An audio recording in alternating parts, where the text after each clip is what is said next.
Hey there. Today we are going to be talking about ready, set, sold, getting your home ready, getting it prepped. We're going to start by, getting way ahead of the game. You're thinking about selling your home, you don't know where to start. Well, this is going to get you going. Okay. So before we throw this in your front yard, we're going to have to do a little bit of work. So let's just make sure all of this stuff is working for me here. All right. So special thanks to Claude for designing these beautiful graphics for me. They're kind of wonky and neat, but they're fun because they were all custom designed for this presentation. So I'm Randy Pomfrey with Cummings & Company Realtors. Thank you so much for tuning in today. I'm going to take you through a little progress of getting your home sold from I would like to get my home sold to now I'm going to get my home sold. All right. So first, let's start with the budget. Okay. It's going to cost me money to sell my home. Well, a little bit. So what we're going to do first is determine what it is that you have to work with. What kind of budget are we working with? $500, $1,000, $5,000, $50,000. Every dime that you spend in your home, you're probably going to get a quarter back. So if you spend, a dollar, you get $2. Spend $10, you might get 20, maybe even 30, something like that. So once we know what our budget, what we know our parameters are, then we're going to plan. We're going to look at the different things that need to be done in your house. So I'm going to get into very detailed specifics about that. And we're going to make a plan for what we're going to do. All right. And then we're going to get into the construction. What are the things that we're going to do? And we're going to be doing some repairs and stuff as well. So let's just see if I can make this come back here. All right. So typically I recommend that you set aside about 1% of the value of your home in repairs. Everything that you do ahead of time will be things that you don't have to do later. And if you fix it yourself, you don't have to get it fixed later by a professional contractor and pay a lot more. All right. So what are some of the things that we're going to be spending money on? Okay. So let me just get in here. All right. Typical home selling costs. Let me make sure I don't screw this up or anything. Don't want to jump ahead too many slides. So first, repairs and renovations. This can be anywhere from $0 to $15,000, depending upon what needs to be done. It's really important that we really uncover everything that needs to be done. Some people will even do a home inspection prior to listing the house. If you think about it, spending $500 on a home inspection is still cheaper than the electrician, plumber, roofer, HVAC guy, Element OP, all of those people that will be coming to visit your home and handing you, bills for this and that and the other. So if you can get it cheaper with friends and family, no one's going to question how you got it fixed if it's working. They are going to question how you got it fixed if you have to repair it. Okay. So next is going to be staging. If you're living in your home, we can work with what you have. The general rule I have is the rule of half. Hide half of your stuff. Now, that doesn't apply for everybody. Some of you guys already have a very HGTV friendly home. So I'm going to be very honest with you. I'm going to let you know we need to see 75% of your countertop. I want to see 50% of every room. If it's too cluttered, we've got to start getting stuff out. Some strategies that people use are get a storage unit. And you know what? Get a storage unit that is close by. You know why? Because if it's far away, you're not going to use it. And depending upon what kind of vehicles you have, you're going to be going back and forth a lot. This gives you an opportunity to declutter and get rid of some things that aren't going to be coming with you anyway. So go through that stuff.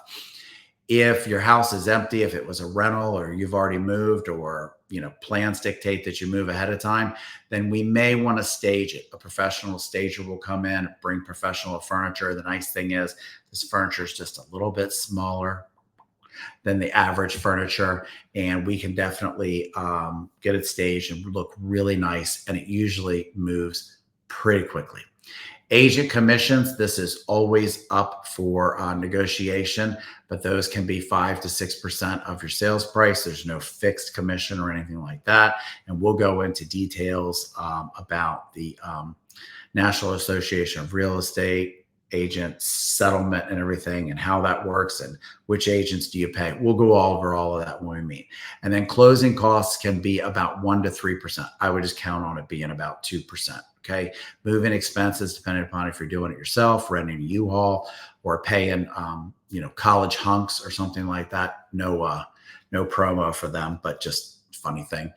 Um, it could be anywhere from like 1,500 to even $5,000, depending upon where you're moving to. Okay. So let's jump into some of the improvements that you can do. Okay. So some of the improvements that you can do are in the kitchen and the bathroom, living spaces, and the exterior. This graphic, you can take a screenshot of it, whatever, kind of illustrates some of the different things that you can do. You can always paint. Paint's pretty cheap. You can get that done pretty quickly. Kitchen, if cabinets need to be replaced or countertops or any of that, that can get kind of pricey. We're going to come in and we're going to give you our expert opinion on what you need to do and what you don't need to do. But when you're focusing on your house, focus on your house from the same aspect that a buyer would. What are they going to see first? Well, honestly, first they're going to see your neighborhood, which I don't think that there's probably a lot that you can do. If you're on friendly terms with your neighbors, you can let them know that you're going to be selling your house. Maybe they cut their lawns a little bit more often, get their upside down truck out of the yard, whatever the case. If you're not on friendly terms with your neighbors, maybe just best not to let them know that you're selling at all. Unless they want to get rid of you, and in which case, maybe they'll participate and help. But anyway, neighbors can be a blessing and a curse. Next, your yard. Okay. Your yard in the springtime, summertime probably has a green lawn. In the wintertime, fall, probably not as lovely. We need to spruce it up with some flowers, with some color. If it's the dead of winter and it could snow at any moment, let's get some plastic flowers. Whatever it is, add a little bit of color to your yard. It definitely makes sense. Next, they're going to come in on the first floor.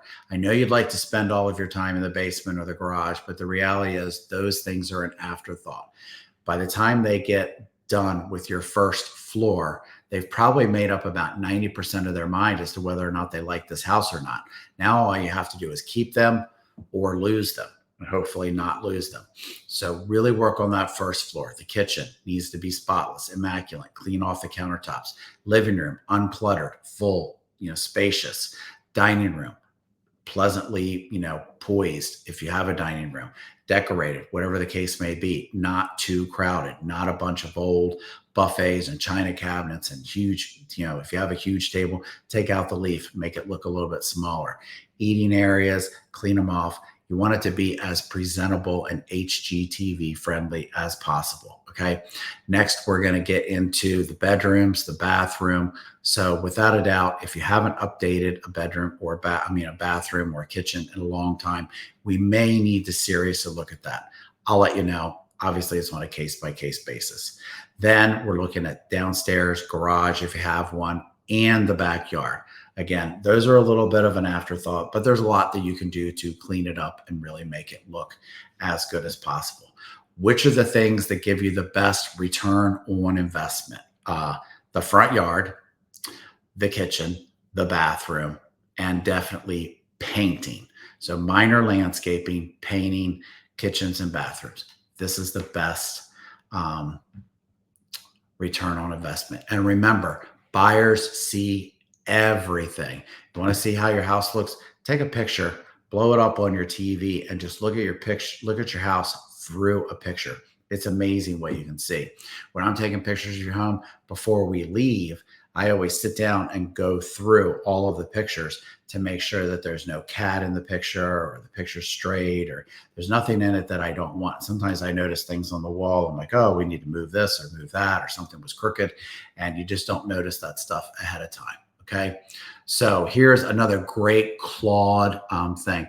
I was cracking up. I had no idea what kind of things the AI was going to generate for me. So this is a cluttered room. Okay, just crap everywhere. I don't even know what this thing is, but it doesn't need to be there. And then this is a not cluttered room. We've got a mirror, bed. I'm not sure what this is. Dresser with a mirror on it, dresser with something else on it. And just, just put your stuff away. Even this room is just even a little bit more cluttered than we'd like it to be. Make sure that your faucets aren't leaking, that you don't have cracked tiles, sticky floors. Nothing's more disgusting than a sticky floor. The HVAC, clean it down, wipe it down, get the roof inspected. Okay. Like I was saying, you can even get a pre-inspection, maybe get a pre-inspection. Lighting for the house, maybe take down one of those 30 cameras that you have up. We don't want the place to look, bars and cameras and prisoners in the front yard all make it look like a jail cell. So we don't need any of that stuff there. So let's see. Buyers, see if we're ready for the next slide or not. Yep.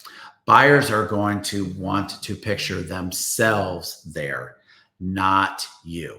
Okay. So you want to box up personal photos, excess furniture, knickknacks, etc. You don't have to rip every photo down off the wall, but if you have an entire wall full of you from every year from 1 to 50, that's a bit much. That's a bit excessive. A little bit is fine. People like to know that there's love in the house, that they're, that the house was loved. They get a good feeling and stuff like that. So it's okay to have a few pictures and stuff like that up there.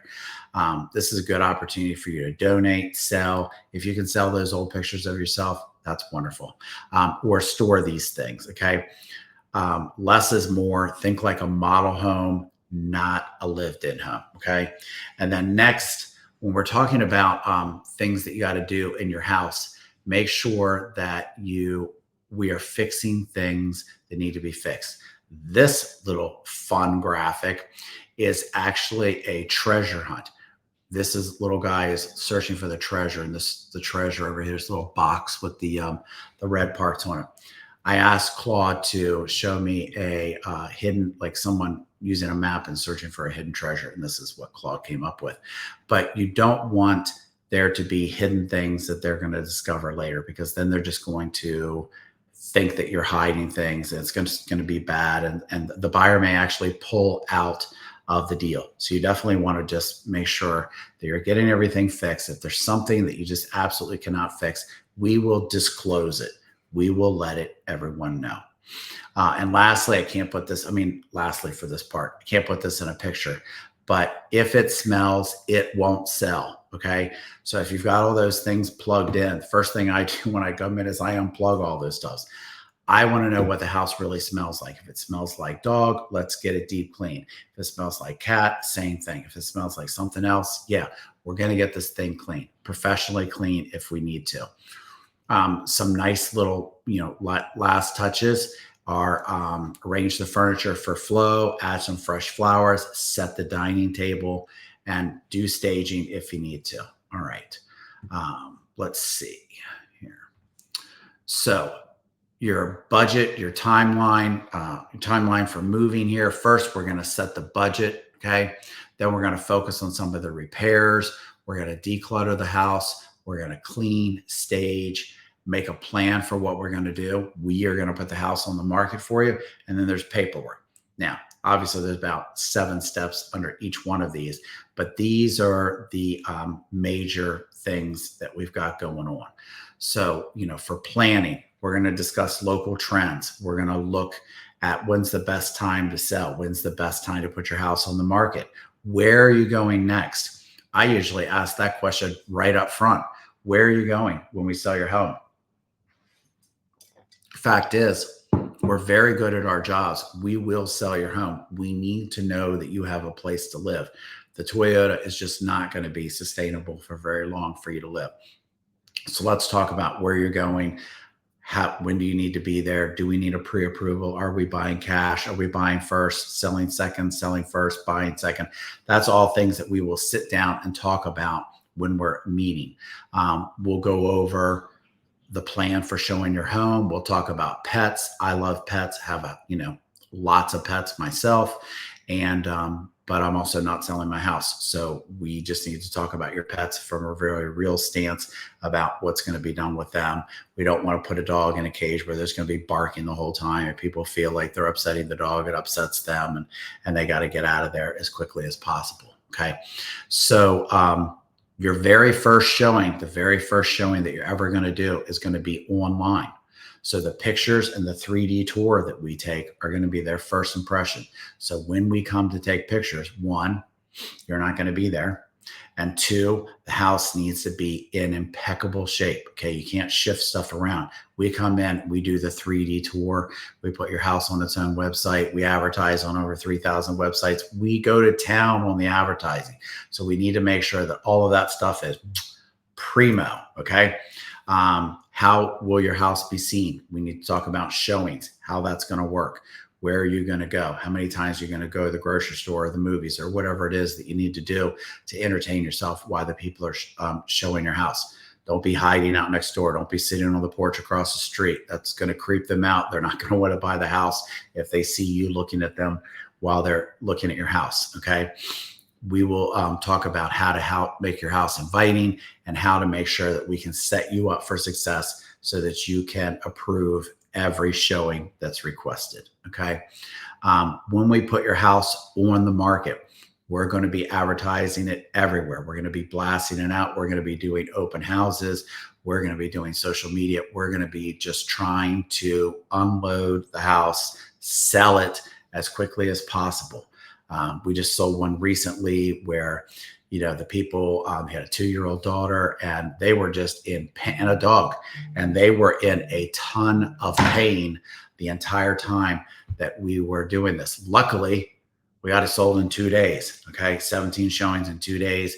Somebody brought in the perfect offer, bought it, and it was wonderful. So that's that. Okay. What are you required to share? So one of the things, if we don't fix it, and it's still an outstanding problem, you are required to disclose material facts, latent defects.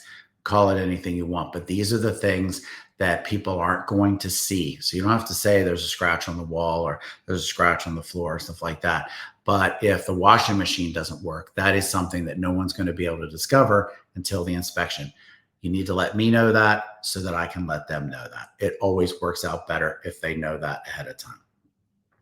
Hopefully, once we put it on the market, we're going to get lots of offers. And then when we get lots of offers, we are going to go through them and there I am, and go through them and pick the best one. Look at, who's the lender, how fast can they get closed, what day do they want to close, how much are they putting down, how secure is the offer, do they have another house that they have to do. There's a lot of things besides just price that go into picking the right offer. And then typically it takes them about a month to close, and then you'll be on to your next house. Okay. So summarizing, we've got a budget. We're going to do some repairs, declutter, of course, clean, stage, plan, market, and then lots of paperwork. Okay. A lot of times I'll go into people's houses like, oh, I need a month to do this and that. I'm like, really? I could probably have your house ready in an hour, because a lot of people are a lot farther along than they think they are. Okay. So again, before we put this sign in your yard, okay, before we throw this sign in your yard, I got to show you this sign. Call me first. Okay. We got to do this stuff in the right order. We've got to talk. I got to come over to your house. We got to look at it. We got to plan everything out. It's a complicated process. We do this every day. We can guide you through it. It'll be okay. Just as a bonus offer, if you mention this video that you watched it to the very end, we'll send you a free staging guide and or market analysis, or both, whatever it is that you ask for. Okay. So let me just make sure. Next time on the video, we're going to be sharing secrets of negotiating the best offer. So stay tuned for that. And when you are, there's information here. You can best thing to do is just give me a call. You can also email or text me, but honestly, I'd rather just talk with you. Just give me a call and say, hey, Randy, I'm scared to death. I'm thinking about selling my home. I'm a first-time home seller, whatever your case is, and say, Randy, would you just come over and talk with me? So what I'll do is I'll come over and talk with you. There's no pressure. I'm not going to bring a bunch of paperwork with me or anything like that. I'm going to meet with you. We're going to talk about everything, and then we're going to come up with a plan together and make it work for you.